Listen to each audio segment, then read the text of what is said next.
Guys আজকে আমরা চলে আসলাম ওয়ান এন্ড অনলি বাংলাদেশের ডায়মন্ড কিং জিসান ভাই ওয়াইটির আইডিতে। সে প্রতি সিজনে কিন্তু গাইস লাখ লাখ ডায়মন্ড খরচ করে বেস কিনে অলওয়েজ টপ ওয়ানে থাকে। তো আজকে আমরা দেখবো গাইস তার কাছে আমার পার্মানেন্ট গেটআপটা আছে কিনা। আমার পার্মানেন্ট গেটআপ কিন্তু বাংলাদেশের কারো কাছেই নাই। এন্ড এখন যদি জিসান ভাই ওয়াইটির আইডিতেও না থাকে তাইলে কিন্তু আমি তারে বাংলাদেশের ডায়মন্ড কিং হিসাবে মানবো না। তো চলো গাইস এখন তার কালেকশনে গিয়ে খুঁজে আমার পার্মানেন্ট গেটআপটা আছে কিনা।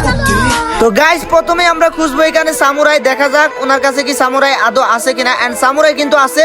তো চলো গাইস এখন দেখা যাক প্যান্টে গিয়ে আমার ব্রাজিলের প্যান্টটা আছে নাকি। যদি প্যান্টটা থাকে তাহলে কিন্তু জার্সিটাও থাকবে। এন্ড এখানে 10 নাম্বার দেখতেছি। ও ভাই এইখানে তো দেখতাছি আমার পার্মানেন্ট গেটআপ জিসান ভাই ওয়াইটির আইডিতে আছে। এন্ড তারই সাথে সাথে কিন্তু আমি মাইনা নিলাম জিসান ভাই ওয়াইটি সত্যি বাংলাদেশের ডায়মন্ডের কি।